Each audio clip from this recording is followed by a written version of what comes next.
দুনিয়াতে যারা মদ পান করা থেকে দূরে থাকবে, বিরত থাকবে, আল্লাহ তাআলা আখিরাতে তাদের জন্য পিওর 4টা নহর জারি করে রেখেছেন, ব্যবস্থা করে রেখেছেন। 1 নম্বর পিওর পরিষ্কার স্বচ্ছ পরিষ্কার পানির নহর, 2 নম্বর মধুর লবণ দুধের নহর, পরিষ্কার দুধের নহর, আর 3 নম্বর স্বচ্ছ পরিষ্কার মদের নহর, আর 4 নম্বর একদম মধুর নহর। সুবহানাল্লাহ। আপনারা বলতে পারেন যে জান্নাতে কি মদ খাওয়া যাবে, পান করা যাবে? ওখানে হারাম না? না না, হালাল আর হারাম হলো দুনিয়ায়, জান্নাতে হালাল হারাম নাই, সব হালাল। কি বলেন? সব হালাল। বলে জান্নাতে যদি আপনি মদ পান করতে চান আল্লাহ করাইব, আর যদি জান্নাতে বাচ্চাও নিতে চান, দুনিয়াতে যাদের বাচ্চা ছিল না, বিয়ে করেছে কিন্তু বাচ্চা নাই, বাচ্চা নিতে মনে চায়, আল্লাহ তাআলা জান্নাতে বাচ্চা নেওয়ার ব্যবস্থা করিব। সুবহানাল্লাহ। বলে 2 মিনিটের ভিতরে পরিবার গর্ব হয়ে যাবে। বলে 2 মিনিটের ভিতরে বাচ্চা প্রসব হবে, এই 2 মিনিটের ভিতরে বড় হয়ে যাবে, 2 মিনিটের ভিতরে আব্বা আম্মা বলতে শুরু করবে। সুবহানাল্লাহ। এত সুন্দর চেহারাওয়ালা মানুষ জীবনে মিথ্যাবাদী হতে পারে না, কোনোদিন মিথ্যাবাদী হতে না পারে না। তিনি সত্যি সত্যি আল্লাহর প্রেরিত রাসূল। সুবহানাল্লাহ। মানুষ নবী করিম সাল্লাল্লাহু আলাইহি ওয়াসাল্লামের চেহারা দেখলেই মুসলমান হয়ে যেত। কতগুলো মানুষ চেহারা দেখে মুসলমান, আর কতগুলো মানুষ নবী করিম সাল্লাল্লাহু আলাইহি ওয়াসাল্লামের কোরআনের তিলাওয়াত শুনে মুসলমান হয়ে যেত।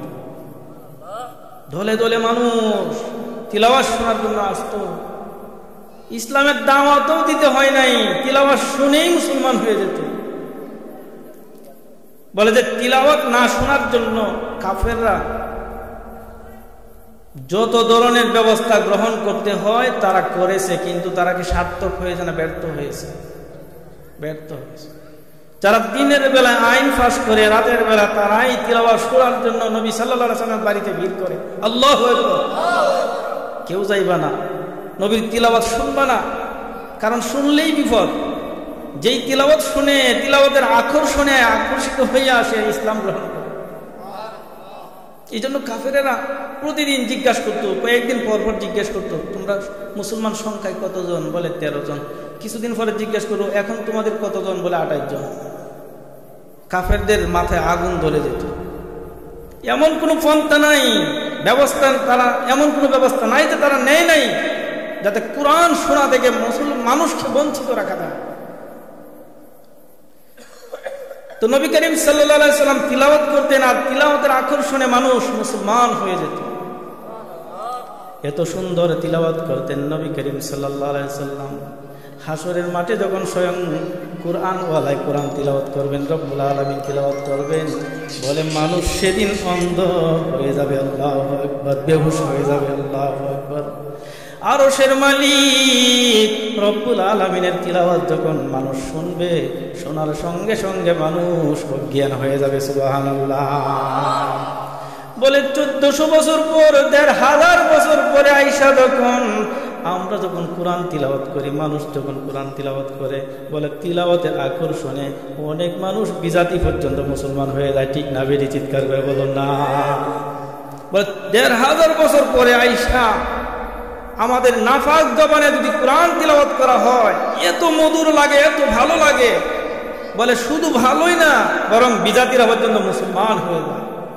বলে কারি আব্দুল বাসিতের তিলাওয়াত শুনে শত শত, কারি আব্দুল বাসিত বলে যে মানুষ, শত শত মানুষ কোরআনের তেলাওয়াত শুনে এই আকর্ষণে মুসলমান হয়ে গেছে।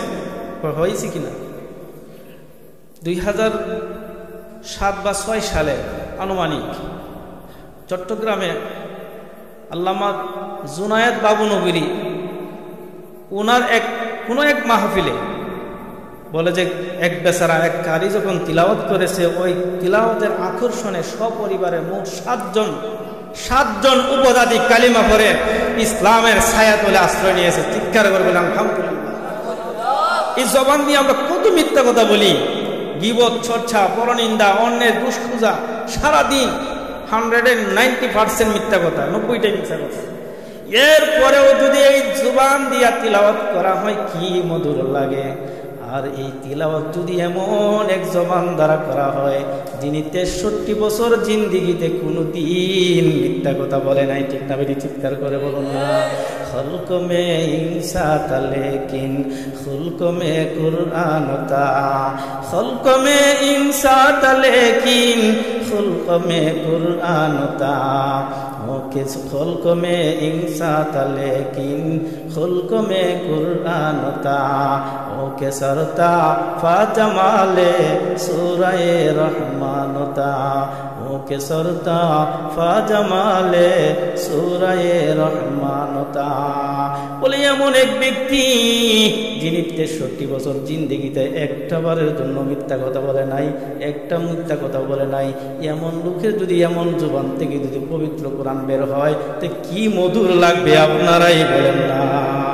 বলে নবী করিম সাল্লাল্লাহু আলাইহি সাল্লামের তিলাওয়াত শোনার জন্য শুধু মানুষই আসতো না, শুধু মানুষই মুসলমান হয় নাই।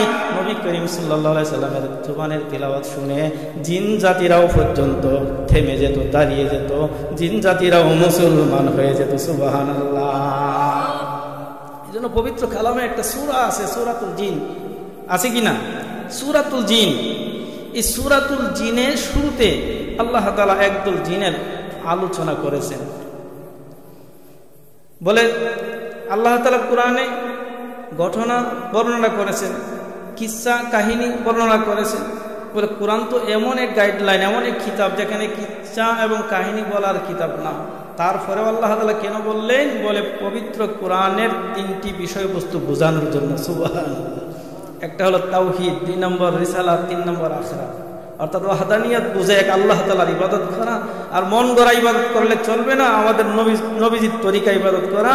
আর শুধু ইবাদত করলেই হবে না, আখিরাতের উদ্দেশ্যে ইবাদত করা, ঠিক না বেটি? এই কোরআনের বিষয়বস্তু হলো 3টা, কোরআন, তাওহীদ, রিসালাত, আখিরাত। এগুলো মানুষকে যথাযথভাবে বোঝানোর জন্যই আল্লাহ পাক প্রায় জায়গাতেই কিচ্ছা এবং কাহিনী বর্ণনা করেছেন। এই জন্য পবিত্র কালামের সূরা জিনের শুরুতে আল্লাহ পাক উল্লেখ করেন, কুল ওহিয়া ইলাইয়া আন্নাহু ইসতামা'a নাফারুন মিনাল জিন্নি ফাকালু ইন্না সামি'না কুরআনান আজাবা। নবী করিম সাল্লাল্লাহু আলাইহি সাল্লাম যখন তিলাওয়াত করতেন, পবিত্র জুবান থেকে আল্লাহ পাকের কালাম তিলাওয়াত করতেন, বলে জিন জাতির একটা দল থেমে যেত, চলাচলের অবস্থায় তারা দাঁড়িয়ে যেত এবং খুব মনোযোগ সহকারে তিলাওয়াত শুনত। তিলাওয়াত যখন শেষ হইত, আল্লাহ রাসূলের দরবারে আইসা বলতো, ইয়া রাসূলুল্লাহ ইন্না সামি'না কুরআনান আজাবা। ইয়া রাসূলুল্লাহ, ইয়া হাবিবাল্লাহ, আপনার পবিত্র জবানে আমরা এমন আশ্চর্য তিলাওয়াত শুনেছি, বিস্ময়কর তিলাওয়াত শুনেছি, যে তিলাওয়াত জীবনে কোনোদিন শুনি নাই।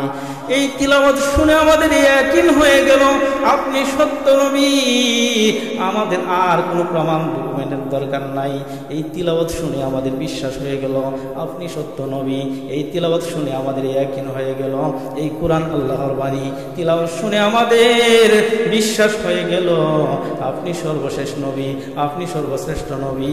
আমার এই তিলাওয়াত শুনে আমাদের ইয়াকিন হয়ে গেল এই কোরআনই একমাত্র হেদায়েতের বাণী, ঠিক না বেটি? চিৎকার করে বলুন না। ইন্না হাদাল কুরআন ইয়াহদি লিল্লাতী হিয়া আকওয়াম। বলে চুম্বক যেমন লোহাকে নিজের দিকে টানে, তেমনি ভাবে এই কোরআনও মানুষকে হেদায়েতের দিকে টানে। ইয়া রাসূলুল্লাহ, এই তিলাওয়াত শুনে আমাদের ইয়াকিন হয়ে গেল আপনি যে সত্য নবী, আর এই কোরআন যে আল্লাহর বাণী, আমাদের আর কোনো দলিল প্রমাণের দরকার নাই। এই জন্য হাত দুইটা বাড়াইয়া দিলাম, আপনি হাতটা বাড়াইয়া দেন, আর আমরা জিন জাতিরে কালিমা পড়াইয়া মুসলমান বানাইয়া নেন। চিৎকার করে বললাম সুবহানাল্লাহ। তিলাওয়াত শুনে শুধু মানুষই ঈমান আনে নাই, বরং জিন জাতিরাও ঈমান আনেছে কিনা? বলে জিন জাতিরা যখন ঈমান আনা শুরু করেছে, আর তিলাওয়াত শুনে যখন মানুষও ঈমান আনা শুরু করেছে, তখন কাফেরদের গায়ে আগুন ধরে গেছে। এরা কিন্তু বরদাস্ত করতে পারে না, সহ্য করতে পারে না। এরা বলতেছে এত চেষ্টা করতেছি, আমরা ব্যর্থ হয়ে গেলাম, কিভাবে কোরআন থেকে দূরে সরানো যায়, মানুষকে সরাইতে পারি না। মুহাম্মদের চেহারায় কি মধু গো, আর মুহাম্মদের কণ্ঠের মধ্যে কি জাদু গো। ওনার চেহারা দেখলেও মুসলমান হয়, কোরআনের তিলাওয়াত শুনলেও মুসলমান হয়। তাহলে মানুষকে কিভাবে কোরআনের তিলাওয়াত শোনা থেকে বঞ্চিত করতে পারি? বলে ওই মজলিসের মধ্যে একজন কুখ্যাত কাফের ছিল, যার নাম ছিল নজর ইবনে হারেস। সে বলে উঠলো, আমি তোমাদেরকে একটা পরামর্শ দিব, যেই পরামর্শ দিলে অবশ্যই কার্যকরী হবে। বলে আমি শাম দেশে ব্যবসার উদ্দেশ্যে যাই, সিরিয়াতে আমি ব্যবসার উদ্দেশ্যে যাই, শামে আমি ব্যবসার উদ্দেশ্যে যাই। ওই শাম দেশে, সিরিয়ার শাম দেশে আমি কিছু লিফলেট দেখেছি, কিছু ব্যানার দেখেছি। ওই ব্যানারে লেখা আছে বাদ্যযন্ত্র গায়িকা ভাড়া দেওয়া হয়। তোমরা যদি বলো আমি শাম থেকে ওই বাদ্যযন্ত্র, গান বাজনা, ওই গায়িকা আমি আনতে পারি, আইনা ওই মক্কাতে কনসার্ট দিব। কি দিব? গানের আসর বসাবো, 5 মাস রাস্তার মোড়ে গানের আসর বসাবো। তাহলে মানুষ আর কোরআন তিলাওয়াত শুনতে যাবে না, সবাই ওই গানের কনসার্টে আসবে। কোরআন যখন শুনবে না, মুসলমানও হবে না। আমাদের কি এই চেষ্টা সফল হয়ে যাবে। বলে তোমরা যদি অনুমতি দাও তাহলে আমি শাম দেশ থেকে কিছু বাদ্যযন্ত্র আনবো আর গায়িকা করে আনবো। এরপরে মক্কার শহরে আমি কনসার্ট দিব, 5 মাস তার রাস্তার মোড়ে আমি আসর বসাবো এবং পাবলিসিটি করে দিব। পাবলিসিটি করে সমস্ত মানুষকে ওই দিকে ঝুঁকাইয়া দিব। আর কেউ মুহাম্মাদের দরবারেও যাবে না, তিলাওয়াতও শুনবে না, মুসলমানও হবে না, আমরা সাকসেস হয়ে যাব। চিৎকার করে বলে নাউযুবিল্লাহ। বলে তাই করা হলো। নজর ইবনে হারেস সেই কুখ্যাত কাফের ওই শাম দেশ থেকে কিছু বাদ্যযন্ত্র খরিদ করলো, গায়িকা ভাড়া আনলো, আইনা মক্কাতে কনসার্ট বসাইলো, গানের আসর বসাইলো।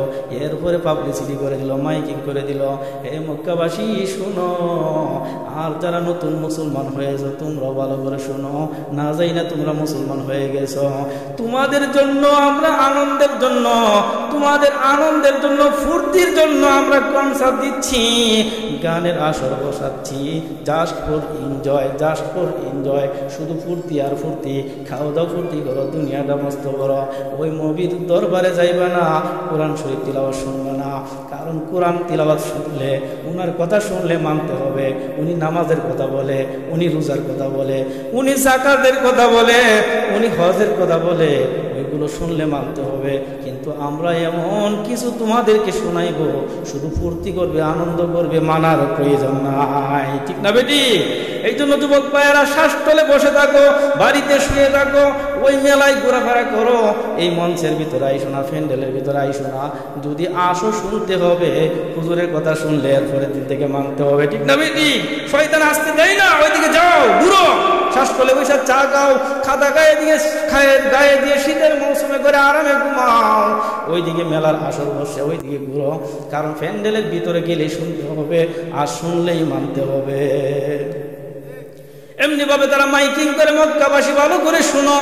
আর নতুন মুসলমান যারা হয়েছ, তোমরা ভুল করেছো, তোমরাও ভুলে মুসলমান হয়ে গেছো, না বুঝে মুসলমান হয়ে গেছো, তোমরাও শুনো, নবীর দরবারে আর যাইবা না। তোমাদের আনন্দের জন্য, ফুর্তির জন্য আমরা গানের আসর বসাইছি। এইভাবে যখন পাবলিসিটি করে দিয়েছে, মাইকিং করে দিয়েছে, এর ফলে যত মানুষ তিলাওয়াত শোনার জন্য নবীর দরবারে যাইতো, বলে একজন আর নবীর দরবারে যায় নাই, সব মানুষ ওই গানের আসরে গিয়া গুমরা হয়ে গেছে। বলে নাউযুবিল্লাহ। এর পরিপ্রেক্ষিতে আল্লাহ তাআলা পবিত্র কালামের 21 নম্বর পারার 10 নম্বর পৃষ্ঠার সূরাতুল লুকমানের 6 নং আয়াতে কারিমা নাযিল করলেন। মিনান নাসি মান ইয়াশতারি লাহওয়াল হাদিসি লিয়ুদিল্লা আন সাবিলিল্লাহি বিগাইরি ইলমিন ওয়া ইয়াত্তাখিযাহা হুজুয়া উলাইকা লাহুম আযাবুন মুহিন। বলে মানুষ সমাজদের মধ্যে কত মানুষ যারা অজ্ঞতার কারণে অজ্ঞতাবশত মানুষকে বিভ্রান্ত করার জন্য আল্লাহর পথ থেকে সরিয়ে দেওয়ার জন্য তারা অসার বাদ্যযন্ত্র ক্ষয় করে এবং আল্লাহ পাকের প্রদর্শিত নির্দেশিত পথ নিয়ে ঠাট্টা বিদ্রুপ করে। আল্লাহ পাক বলে তাদের জন্য রয়েছে অপমানজনক শাস্তি। বলেন নাউজুবিল্লাহ।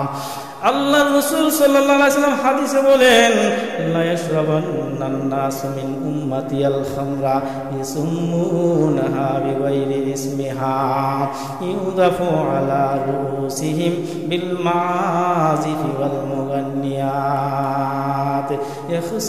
ইয়াখসিফুল্লাহু বিহিমুল আরদা ওয়া ইয়াজআলুল্লাহু মিনহুমুল কিরাদাতা ওয়াল খানাজির। বলে যেই দেশে, যেই গ্রামে, যেই সমাজে দুইটা কাজ ব্যাপকভাবে দেখা দিবে, দুইটা কাজের ব্যাপকতা বেড়ে যাবে, ওই সমাজবাসীর আল্লাহ পাক দুই ধরনের শাস্তি দিবে। যেই সমাজে দুইটা কাজ বেশি দেখা দিবে, ব্যাপকতা বেড়ে যাবে, এই সমাজকে আল্লাহ তাআলা দুই ধরনের শাস্তি দিবে। নবী করিম সাল্লাল্লাহু আলাইহি ওয়াসাল্লাম বলেন যে কিয়ামতের আগ মুহূর্তে, কিয়ামতের আগে আগে মানুষ বলে মদের নাম পরিবর্তন করে করে মদ সেবন করবে। নাউযুবিল্লাহি মিন যালিক। মদের হার বেড়ে যাবে, ব্যাপকতা বেড়ে যাবে, এবং গানের ব্যাপকতা, বাদ্যযন্ত্র, গান বাজনা, এটার ব্যাপকতা বেড়ে যাবে। এবং মদ যে পান করবে নাম চেঞ্জ করে, নাম পরিবর্তন করে নাম দিবে বোতল। আরে বোতল কি মদ? এই বোতলের ভিতরে যা আছে তা আর কি। আর মদের কোনো ফায়দা নাই, মদের শুধু লস আর লস, কোনো ফায়দা নাই। এই জন্য আমরা যারা, যে সমস্ত ভাইয়েরা, বিশেষ করে ইয়াং সোসাইটি যারা আছেন, আপনাদেরকে অনুরোধ করে বলবো এই মদ পান করা থেকে বিরত থাকুন। যারা দুনিয়াতে যে পরিমাণ মদ পান করবে, বলে হাসরের মাঠে আল্লাহ তাআলা সেই পরিমাণ সদিদ পান করাবে। চিৎকার করে বলে নাউযুবিল্লাহি মিন যালিক। সদিদ কি? অনেকে মনে করতে মনে হয় কফি। সদিদ মানে কফি না, বলে সদিদ বলা হয় জাহান্নামের আগুনের পুরার কারণে যে রক্ত, চর্বি, ফুস বের হবে, ওইটারে বলে সদিদ। দুনিয়াতে যে পরিমাণ শরাব পান করবে, মদ পান করবে, বলে আখিরাতে সেই পরিমাণ সদিদ আল্লাহ তাআলা তারে পান করাবে। ওয়াইসকা মিন মাইন সদিদ ইয়াতাজাররুহু ওয়া লা ইয়াকাদু ইসিগুহু ওয়া ইয়াতিহিল মাউতু মিন কুল্লি মাকান ওয়া মা হুয়া বিমাইয়িত ওয়া মিন ওয়ারাইহি আযাবুন গালীয। বলে জাহান্নামে তাদেরকে সেই পরিমাণ সদিদ পান করা হবে। যখন তাদেরকে সদিদ পান করতে দিবে, বলে ওইটা গলায় নিবে, গলায় যখন নিবে গলৎকরণ করা সম্ভব হবে না, কষ্ট হয়ে যাবে। আর চতুর্পাশ থেকে এমনভাবে মৃত্যু আসবে যেন তার গলা টিপে এখনই হত্যা করবে। আল্লাহ পাক বলেন ওমা হুয়া বিমাইয়িত, কিন্তু সে মরবে না। ওয়া মিন ওয়ারাইহি আযাবুন গালীয। মরণ চতুর্দিক থেকে আসবে, তাকে চিপে ধরবে, যেন এখনই সে মারা যাবে, কিন্তু সে মরবে না, বরং তার জন্য বিরাট শাস্তির ব্যবস্থা রয়েছে। এই জন্য যারা দুনিয়াতে যে পরিমাণ মদ পান করবে, সেই পরিমাণ সদিদ সে জাহান্নামে পান করবে। সেখান থেকে ফিরে আসবো তো ইনশাআল্লাহ। বিশেষ করে যুবক ভাইয়েরা, আমরা ফিরে আসবো তো ইনশাআল্লাহ। বলে মদের দ্বারায় আকল সলব হয়ে যায়, ব্রেন নষ্ট হয়ে যায়, দিমাগ নষ্ট হয়ে যায়। মদের দ্বারায় ব্রেন নষ্ট হয়ে যায়, সুস্থ ব্রেন অসুস্থ হয়ে যায়। বলে যে সারা দেশের সমস্ত ডাক্তারদের রেফারেন্স এনে উলামায়ে কেরাম, মুহাদ্দিসিনে কেরাম তুলে ধরেছেন যে মদের দ্বারায় দুইটা ক্ষতি। একটা হলো আর্থিক ক্ষতি, আর্থিক লস তো আছেই, টাকা দিয়ে কিনে খেতে হবে না, তাহলে টাকা লস না। আর দুই নম্বর, দিমাগ অসুস্থ হয়ে যায়, মেজাজ নষ্ট হয়ে যায়। এই জন্য মদদি, যিনি মদ পান করে, সে বাড়িতে আইসা নিজের বউকেও আম্মা ডাকে। হয় না এরকম? হয় কি না? মেজাজ নষ্ট হয়ে যাবে, খারাপ হয়ে যাবে, খার সাথে কি আচরণ করতেছে সে বুঝবে না, অনুধাবন করবে না। এই জন্য মদ থেকে আমাদের দূরে আসতে হবে। আসবো তো ইনশাআল্লাহ, মদ থেকে দূরে আসবো তো ইনশাআল্লাহ। এই বরকাফনের মাটি উলামায়ে কেরামের গাড়ি, চিৎকার করবেন আল্লাহু আকবার। বরকাফনের মাটি উলামায়ে কেরামের ঘাঁটি। এক খারাপ মহিলা একজন আল্লাহওয়ালা হুজুরকে সে আহ্বান করছে, একজনের মাধ্যমে ডেকে পাঠাইছে, কোনো একটা বিষয়ে তাকে সাক্ষী রাখবে, এই জন্য তাকে ডেকে পাঠাইছে। ওই আল্লাহর ওলি যখন ওই মহিলার কাছে আসলো, আয়েশা দেখলো রুমের ভিতরে একটা অস্ত্র এবং একটা নাবালক বাচ্চা এবং টেবিলের উপরে এক গ্লাস মদ। তখন মহিলা তাকে বলল, তোমার তিনটা অপশন, আন তাকতুলা হাদাল গুলাম, এই ছেলেকে হত্যা করবে, তরবারি হাতে নিয়ে এই ছেলেকে হত্যা করবে, আও তাশরিবাল খামরা, অথবা এই মদ তুমি পান করবে, আও তাকা আলাইয়া, অথবা আমার চাহিদা পূরণ করবে। কয়টা? তিনটা। ছেলেকে হত্যা করবে, মদ পান করবে, আর না হয় আমার চাহিদা, আমার সাথে কুকর্মে লিপ্ত হবে। এই আল্লাহর ওলি দেখতেছে ছোট নাবালক বাচ্চা, তাকে হত্যা করলে মহাপাপ, তাকে হত্যা করা যায় না। আর জেনাও বড় গুনাহ, জেনার মতো অপরাধও করা যায় না। তার চেয়ে ভালো মদ পান করা, ঠিক না বেটি? আহ্বানুল বলিয়া, দুইটা বড় মুসিবত সামনে আসলে যেটা সহজ সেটা করা যাবে, এটা হলো মাসালা। তাহাওয়ানুল বলিয়াতের দিকে তাকাইয়া শুধু মদ পান করা যাবে, ছেলেও হত্যা করা যাবে না, জেনায় ব্যভিচারে লিপ্ত হওয়া যাবে না, মদটা পান করি সমস্যা নাই। যখন ওই আল্লাহওয়ালা মদকে পান করলো, এই মদ পান করার কারণে তার মাথা নষ্ট হয়ে গেল, দেমাগ নষ্ট হয়ে গেল, ওই মহিলার উপর চাপাইয়া বলল, এবং বাধা শুধু ছেলেটা, তাই ছেলেটাকে আগে হত্যা করলো। নাউজুবিল্লাহ। এই মদ পান করার কারণে ছেলেটাকেও হত্যা করলো, বেবিচারেও লিপ্ত হইল, মদও পান করলো। এই জন্য মদ পান করা থেকে দূরে থাকতে হবে কিনা? বলে, যে দুনিয়াতে যে পরিমাণ মদ পান করবে, কিয়ামতের ময়দানে তাকে আল্লাহ তাআলা তত পরিমাণ সদিদ পান করাবে। এই জন্য কিয়ামতের ময়দানে আমরা সদিদ পান করতে পারবো না। এই সদিদ মুখে দেওয়ার পরে গলতকরণ হবে না, গলার ভিতরে গিয়ে আটকে যাবে, চতুর্দিক থেকে মৌত এসে তাকে চিপে ধরবে, যেন তাকে হত্যা করবে। ওমা হুয়া বিমাইয়িত, অথচ সে মরবে না। ওয়া মিন ওয়ারাইহি আযাবুন গালিজ। আর যদি যুবক ভাইয়েরা সেই মদ পান করা থেকে বিরত থাকতে পারেন, আল্লাহ তাআলা কিয়ামতের দিন আল্লাহ তাআলা জান্নাতে আপনাদেরকে পিওর মদ পান করাবে। সুবহানাল্লাহ। মাতালুল জান্নাতিল্লাতী উইদাল মুত্তাকুন ফিহা আনহারুম মিন মাইন গায়রি আসিন ওয়া আনহারুম মিন লাবানিন লাম ইয়াতাগায়্যার তা'মুহু ওয়া আনহারুম মিন খামরিন লাযযাতিন লিশ-শারিবিন ওয়া আনহারুম মিন আসালিন মুসাফফা। দুনিয়াতে যারা মদ পান করা থেকে দূরে থাকবে, বিরত থাকবে, আল্লাহ তাআলা আখিরাতে তাদের জন্য পিওর 4টা নহর জারি করে রেখেছেন, ব্যবস্থা করে রেখেছেন। 1 নম্বর পিওর পরিষ্কার স্বচ্ছ পরিষ্কার পানির নহর, 2 নম্বর মধুর দুধের নহর, পরিষ্কার দুধের নহর, আর 3 নম্বর স্বচ্ছ পরিষ্কার মদের নহর, আর 4 নম্বর একদম মধুর নহর। সুবহানাল্লাহ। আপনারা বলতে পারেন যে জান্নাতে কি মদ খাওয়া যাবে, পান করা যাবে? ওখানে হারাম না? না না, হালাল আর হারাম হলো দুনিয়ায়, জান্নাতে হালাল হারাম নাই, সব হালাল। কি বলেন? সব হালাল।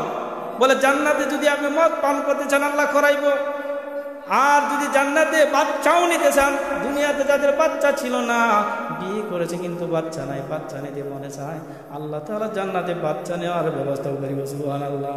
বলে 2 মিনিটের ভিতরে পরিবার গর্ব হয়ে যাবে। বলে 2 মিনিটের ভিতরে বাচ্চা প্রসব হবে, এই 2 মিনিটের ভিতরে বড় হয়ে যাবে, 2 মিনিটের ভিতরে আব্বা আম্মা বলতে শুরু করবে। সুবহানাল্লাহ।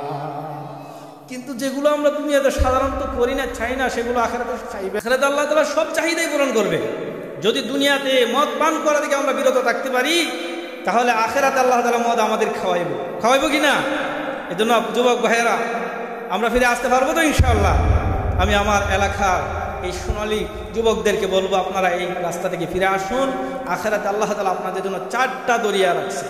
মিনহা ফিহা আনহারুম মিন গায়রি আসিন ওয়া আনহারুম মিন লাবানিন লাম ইয়াতাগায়্যার তা'মুহু ওয়া আনহারুম মিন খামরিন ওয়া আনহারুম মিন খামরিন লাযযাতিন লিশ-শারিবিন ওয়া আনহারুম মিন আসালিম মুসাফফা, স্বচ্ছ স্বচ্ছ পরিষ্কার পানির নহর রাখছেন, এরপরে পিওর মধু, পিওর দুধ, এরপরে পিওর শরাবের নদী, 4টা নদী প্রত্যেকটা জান্নাতীকে আল্লাহ দান করবেন। সুবহানাল্লাহ। আল্লাহ রাসূল বলেছে এই সমাজের 2টা কাজ ব্যাপকভাবে দেখা দিবে, সমাজবাজি 2টা কাজে লিপ্ত হবে, ওই সমাজবাসীকে আল্লাহ তাআলা 2 ধরনের শাস্তি দিবে। 2টার একটা হলো মদ, যে সমাজে মদের ব্যাপকতা বেড়ে যাবে, মদের ব্যাপকতা বেড়ে যাবে, 1 নম্বর মদ, আর 2 নম্বর বাদ্যযন্ত্র, গান বাজনা। যে সমাজে গান বাজনা বেড়ে যাবে, যে সমাজে কি বেড়ে যাবে, গান আর বাজনা বেড়ে যাবে, বলে তখন ওই সমাজবাসীরে আল্লাহ তাআলা 2 ধরনের শাস্তি দিবে। কয় ধরনের শাস্তি? 2 ধরনের শাস্তি। যে সমাজে 2টা কাজ ব্যাপকভাবে দেখা দিবে, এই সমাজবাসীরে আল্লাহ তাআলা কয় ধরনের শাস্তি দিবে? 2 ধরনের শাস্তি দিবে। 1 নম্বর শাস্তি হলো ইয়াখসিফুল্লাহু বিহিমুল আরদা, ওই সমাজে বেশি বেশি ভূমিকম্প হবে, ভূখণ্ডে বেশি বেশি ভূমিকম্প হবে, বেশি বেশি ভূমিকম্প দিয়ে আল্লাহ সমাজবাসীরা সতর্ক করবে। এখন বলেন বেশি বেশি ভূমিকম্প হচ্ছে কিনা? বেশি বেশি ভূমিকম্প হচ্ছে কিনা? তা আল্লাহ তাআলা সতর্ক করছেন আমাদেরকে, বেশি বেশি ভূমিকম্প দিবে, ভূমিকম্প দিয়ে সমাজবাসীদের সতর্ক করবে।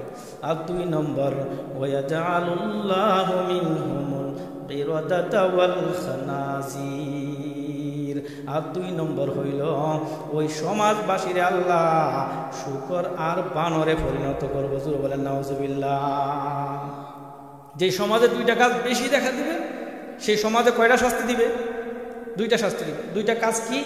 একটা হলো মদ আর একটা হলো গান বাজনা। মদ আর গান বাজনা, এই 2টা কাজ যে সমাজে বেড়ে যাবে, ওই সমাজে আল্লাহ কয়টা শাস্তি দিবে? 2টা শাস্তি দিবে। একটা হলো বেশি বেশি ভূমিকম্প দিবে, আর একটা হলো ওই সমাজবাসীরে আল্লাহ তাআলা বানরে এবং শূকরে পরিণত করে দিবে। ইয়াখসিফুল্লাহু বিহিমুল আরদা, আল্লাহ বেশি বেশি ভূমিকম্প দিয়ে সমাজবাসীরা সতর্ক করবে। ওয়ায়াজআলুল্লাহু মিনহুমুল কিরাদাতা ওয়াল খানাজির, যেই সমাজে গান বাজনা বেড়ে যাবে, গান বাজনা বেড়ে যাবে, ওই সমাজে আল্লাহ তাআলা 2 ধরনের শাস্তি দিবে। নাম্বার 1 শাস্তি হলো বেশি বেশি ভূমিকম্প দিয়া সমাজবাসীরা সতর্ক করব, আর নাম্বার 2 হইল ওই সমাজবাসীরে আল্লাহ তাআলা বানর আর শূকরে পরিণত করে দিব। জোরে বলেন নাউজুবিল্লাহ। আল্লাহু মিনহুমুল কিরাদাতা ওয়াল খানাজির, ওই জমিনবাসীরে আল্লাহ তাআলা 2 ধরনের শাস্তি দিব। 1 নম্বর শাস্তি বেশি বেশি ভূমিকম্প দিয়ে সতর্ক করব, আর 2 নম্বর শাস্তি ওই সমাজবাসীরে বানর আর শূকরে পরিণত করে দিব। আল্লাহ পাক পবিত্র কোরআনে বলেন, ইন্না কুন্না তাবা'আন লাকুম ফাহাল আনতুম মুগনুনা আন্না মিন আযাবিল্লাহি মিন শাই।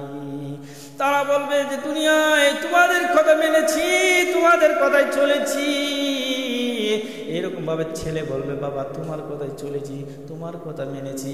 মেয়েও বলবে, মা ও বাবা তোমার কথায় আমি চলেছি, তোমার কথা মেনেছি, তুমি যা করাইছো তাই করছি, দুনিয়াতে বিপদে পড়লে তুমি ছাড়াইছো। এমনি ভাবে দলের লোক বলবে, নেতা তোমার কথাই চলেছি, তোমার কথা মেনেছি। যদি রাত 12টার সময় অমুকের দোকানে হামলা করতে বলছো, ওখানে গিয়ে হামলা করছি, অমুকের বাড়িতে হামলা করতে বলছো, হামলা করেছি, সন্ত্রাসী কার্যক্রম চালাইতে বলছো, চালাইছি। বলে দুনিয়াতে ধরা খাইলে পুলিশ যখন অ্যারেস্ট করতো, থানায় যখন নিয়ে যেত, তখন তোমরা ফোন করে আমাকে সারাইয়ের ব্যবস্থা করতে। ও মালিক, ও মুনিব, বা আমার আব্বা, আমার আম্মা, আজকে আখিরাতে ধরা খাইলাম, এখন কি ব্যবস্থা নাই ছাড়ানোর? আমাদেরকে ছাড়ানোর কি কোনো ব্যবস্থা নাই? আমাদেরকে ছাড়াও। সেদিন বলবে, লাউ হাদানাল্লাহু লাহাদাইনাকুম, আমরা তো দুনিয়াতে হেদায়েতের উপর ছিলাম না, দুনিয়াতে আমরাও তো ভালোভাবে চলতাম না, এখন আখিরাতে আমরা দুনিয়াতে যেহেতু ভালোভাবে চলছি না, তোমাদেরকে কেমনে ভালোভাবে চালাইবো? আর এখন আখিরাতে তোমাদেরকে আমরা কেমনে ছড়াইবো? কারণ দুনিয়াতে অনেক 2 নম্বরই করেছি, 2 নম্বরই করিয়া অনেক লম্বা চৌতা লেগেছি।